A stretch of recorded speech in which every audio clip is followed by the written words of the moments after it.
La entrevista a la carta, en diálogo directo con los protagonistas de los hechos. Nos acompaña Blanca Zacasela, asambleísta por Creo. Asambleísta, qué gusto, buenas tardes, gracias por acompañarnos. Querida Gisela, buenas tardes, un saludo, a las órdenes. Asambleísta, el informe no vinculante aprobado por la Asamblea se menciona que el juicio político estará amparado en el artículo amparado por el numeral 2 del artículo 129 de la Constitución del Ecuador. Este plantea que la Asamblea Nacional puede proceder al enjuiciamiento político por delitos de concusión, cohecho, peculado o enriquecimiento ilícito. En este escenario, pues entra la Corte Constitucional, que tendrá que calificar el informe presentado por el Consejo de Administración Legislativa CAL para verificar pues si efectivamente existen los elementos que están puestos en este informe. ¿Confía, asambleísta, el oficialismo en un trabajo independiente de la Corte Constitucional frente al escenario político que se ha planteado ahora en el país? Desde luego que sí, Gisela. Desde luego que la confianza está puesta en el más alto órgano de control en materia jurídica, que es la Corte Constitucional, porque de lo contrario lo que se habría, estaríamos abriendo la puerta a un precedente nefasto en materia de violación al proceso y sobre todo a la misma Constitución, Gisela.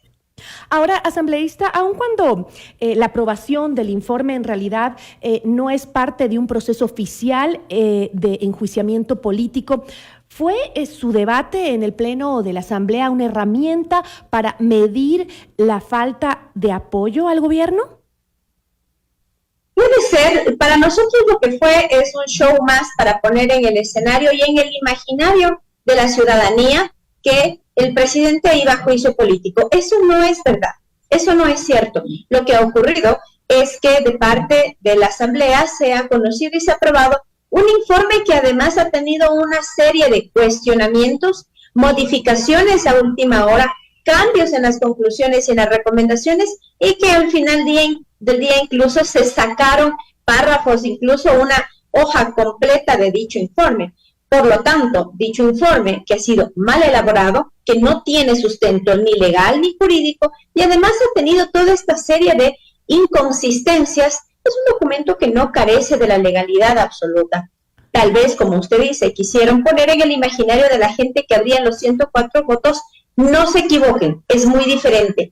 Los 104 votos fueron respecto de este informe, en donde también, recuerda Gisela, y recuerda la ciudadanía que nos escucha, incorpora e involucra a ciertas personas, hoy legisladores de la Revolución Ciudadana, con ciertos nexos que ellos sí han tenido con el narcotráfico. Pero, ¿qué pasa, Gisela, con todo esto? ¿Y por qué nuestra molestia, nuestra indignación? Porque recordará usted que esto nace que es en la posta a través de una supuesta estructura de corrupción en las empresas públicas, donde quedó el verdadero espíritu de lucha contra la corrupción, de fiscalización, de mirar qué es lo que ocurrió y para que se investigue todo. Quedó en segundo plano. Se utilizó todo esto para nuevamente querer tumbar al presidente. ¿Me está diciendo, asambleísta, que entonces el enjuiciamiento político al presidente ya estaba pactado dentro de la Asamblea? Mire, eso, el querer sacar al presidente mediante enjuiciamiento político, recuerde usted que en junio del año anterior se activó el 130 por quedar de conmoción, ha sido una constante en la Asamblea desde el inicio del mandato del presidente, desde el inicio del mandato.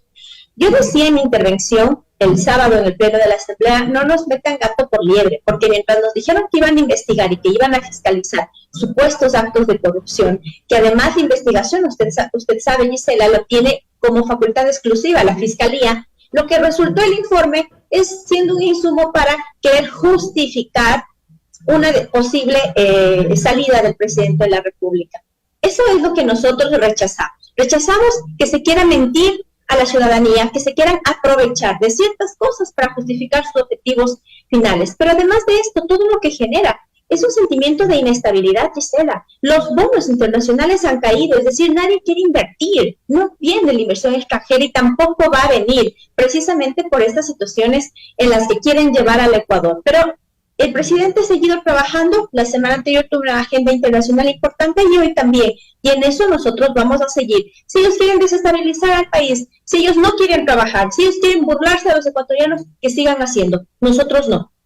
Asambleísta, hablemos sobre la muerte cruzada, la posibilidad de este recurso. El artículo 148 de la Constitución señala que el presidente podría disolver a la Asamblea Nacional cuando, a su juicio, ésta se hubiera arrogado funciones que no le competan constitucionalmente, previo dictamen favorable de la Corte Constitucional, o si de forma reiterada e injustificada obstruya la ejecución del Plan Nacional de Desarrollo o por grave crisis política y conmoción interna. ¿Existe un escenario en la actualidad que justifique una grave crisis política o conmoción interna?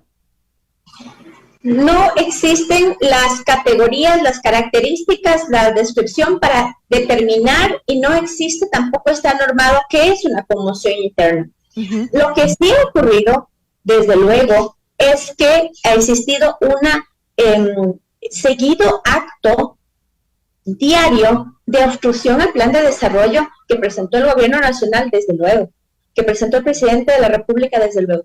Y es una opción que la tomará cuando él así crea conveniente. ¿Por qué no la ha tomado? Usted se preguntará, y se preguntarán algunos. Porque el presidente cree en la democracia, cree en la opinión diferente.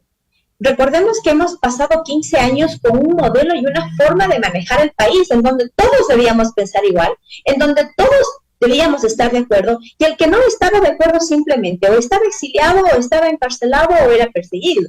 Recordarán ustedes que cuando una periodista hacía su trabajo en un noticiero, inmediatamente le metían cadenas nacionales para denigrarla, para levantarle falsos. Eso es lo que ya no ocurre en el país.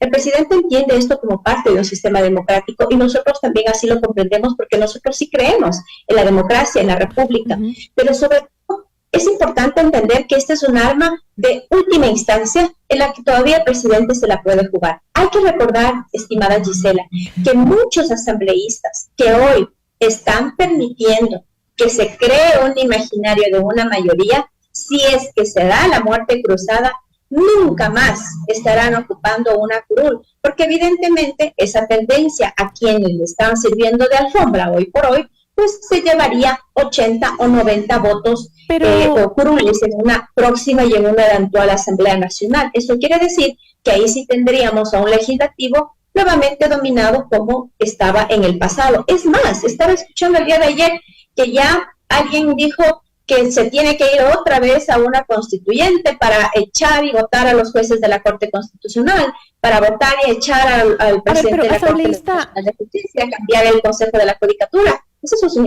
sus intereses de fondo. Pero usted dice que, o sea, es una carta que todavía tiene el presidente, constitucionalmente la tiene, y que podría usarla, usted acaba de explicar, cuando lo considere. Sin embargo, ¿podría el presidente gobernar en un escenario de muerte cruzada? Es decir, tendría, obviamente, la facilidad porque no tendría ya la interferencia, digamos, de la Asamblea. Pero, ¿qué sucede con la falta de aprobación ciudadana? Bueno. ¿Ha perdido un referéndum? Recordemos que tanto la Asamblea como el Gobierno Nacional tiene una aceptación, digamos, baja de la población, pero no es únicamente el Legislativo y el Ejecutivo, Gisela. Existe un rechazo a la clase política de forma mayoritaria. Si nosotros nos podemos analizar de forma responsable los resultados de las elecciones, el nulo es realmente el triunfante de las elecciones. No es el sí, no es el no, no es el 20%, el 18%, el 19% con los que algunos alcaldes han llegado a ostentar esa dignidad. Entonces, lo que nosotros debemos entender es que estas prácticas que ha vivido el país desde hace los más de 20 años atrás, de desgaste de la clase política, de acciones que están totalmente en desconexión con la gente, hace que la gente pierda la confianza en la clase política. Asambleísta, nosotros, quienes, digan, el presidente perdió el referéndum en todas las preguntas. Perdió, y eso es importante analizarlo, porque hay un descontento ciudadano. Así haya ganado el nulo, diga usted, pero gobernar a través de decretos urgentes, yo creo, o no sé, dicen los expertos, que podría labrar el camino para manifestaciones sociales en medio de este descontento. Entonces, tampoco se puede hablar así de que sería una salida la muerte cruzada. Lo que yo he dicho no es que es una salida, es una opción que tiene el presidente y que la podría aplicar si él mira que las condiciones son estrictamente necesarias. ¿Por qué no la ha aplicado? Precisamente por esto, por lo que le digo, porque él cree en el fortalecimiento de la democracia y sobre todo también el fortalecimiento de la institucionalidad del país. Ahora, se pierde una consulta popular que tenía un apoyo mayoritario, pero también, Gisela, es importante decirlo, y yo lo he dicho con el absoluto respeto como quien más el trabajo periodístico, la investigación y la crítica, pero también el momento en el cual se presentó esta denuncia por el medio digital, desde luego que tuvo un impacto importante también en los resultados de la consulta popular. Una consulta popular que era importante, más allá, y debemos entender que se ha mirado y se trata de medir que una consulta y un referéndum es un referéndum del presidente de la República o de quien presida el país en este momento. Existen temas de fondo, por eso le digo, es un tema de la clase política en general y desde luego que el gobierno nacional también.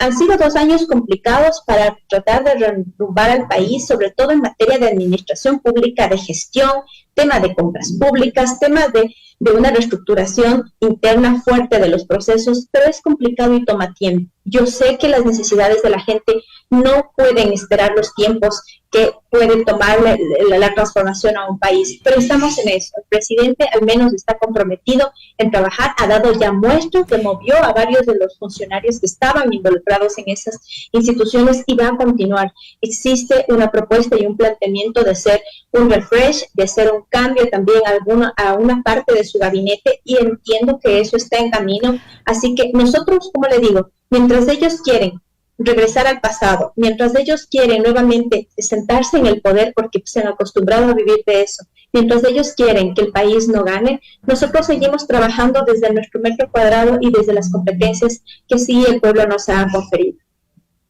Pero, asambleísta, hay que tomar en cuenta también que el correísmo ganó importantes alcaldías como la de Guayaquil, la de Quito, además de las prefecturas de Pichincha y de Guayas. Las nuevas elecciones, en caso de que nos fuéramos de la muerte cruzada y que el presidente tiene 6 meses para llamar a elecciones, las nuevas elecciones no serían el escenario perfecto para que justamente lo que usted acaba de decir, que la oposición termine de regresar al poder político en el Ecuador. Desde luego, Gisela. Y esa es la lectura y la mirada tal vez un poco mezquina de algunas agrupaciones y sectores políticos que hoy precisamente están permitiendo y han dado la mayoría a esa posición a la cual antes cuestionaba, a la cual antes le hacían frente, pero hoy se han sentido más bien en la comodidad de ser parte. No decimos tampoco y cuestionamos, ellos tendrán obviamente sus argumentos ante sus mandantes, pero sí hablamos de la clase política en general, pero sí le recordamos que ustedes, a quienes están sirviendo de alfombra para ese grupo político, les ha arrebatado la mayor y la más importante alcaldía del país como es Guayaquil. Y ese costo es un costo político alto, desde luego. Esperamos nosotros que podamos enrumbar nuevamente y podamos sentarnos a platicar en temas importantes. Al margen de lo que ha ocurrido y que se ha llevado a la mayoría de la atención pública, quiero comentarle, Gisela, si me permite, que también paralelo a eso, en la Comisión de Enmiendas Constitucionales hemos aprobado el informe para primer debate del apoyo complementario de Fuerzas Armadas a la Policía Nacional para combatir la delincuencia, el crimen organizado, la trata de personas y el narcotráfico. En esa comisión estamos representantes de todas las bancadas y esa es una muestra de que existen puntos comunes en los cuales sí nos podemos poner de acuerdo. Existido un debate amplio, la academia ha participado de forma amplia también y tenemos la fe y la esperanza en que este sea un tema en que nuevamente nos permita unirnos por los ciudadanos. Ya se unieron por temas políticos y de captar el poder, también por favor, únanse por los temas de la ciudadanía que hoy por hoy es el combate a la inseguridad. Asambleísta, se nos acaba el tiempo y sí me gustaría saber su opinión respecto a este anuncio de movilizaciones planteadas por la CONAIE, de llegar a darse estas movilizaciones y de ser similares a las que vivimos en el último pare nacional. Este también podría ser un escenario para el oficialismo, para que utilice la figura de la muerte cruzada en un momento en el que se puedan parecer esas manifestaciones a lo que ya vivimos terriblemente hace un año? Nosotros esperamos que no. Se ha dicho que la movilización que se tiene prevista para este miércoles 8 de marzo en el marco de la conmemoración del Día Internacional de la Mujer sea una conmemoración a la mujer y que no sea utilizado para otros fines. Se ha dicho que la CONAIE va a participar y se va a asumir, pero Gisela, nosotros rechazamos la anarquía y rechazamos también este modelo de vivir al susto y a la amenaza, de que ahora sí, ya vienen las movilizaciones y ya viene esto, ya viene. Si vienen y se van a movilizar por sus derechos, todos están consagrados en la Constitución como es la protesta social. Pero otra cosa muy diferente a exigir derechos y hacer protesta social por causas justas es la violencia y sobre todo las afectaciones que viven las ciudades, el comercio, la gente que va a sus trabajos y también las empresas que a veces tienen que desperdiciar sus productos. En función de ese escenario que se plantea y que genera, porque es fácil que se infiltren personas que quieren el caos y sobre todo que quieren pescar a río revuelto, es a lo que nosotros estamos en contra. No estamos en contra de la protesta social, no estamos en contra de que se hagan las marchas por el Día de la Mujer, todo lo contrario, respaldamos, pero que no se use eso como excusa para poder seguir en este cuento de querer desestabilizar el país. Estimada Gisela, desestabilizar el país no permite nada, no va a mejorar en nada y lo único que va a hacer es causar más caos y la crisis que se ahonde en el Ecuador. Con eso me quedo, asambleísta. Le agradezco mucho por habernos acompañado. A usted, Gisela, gracias por la invitación. Una buena tarde. Blanca Sacancela, asambleísta por Creo.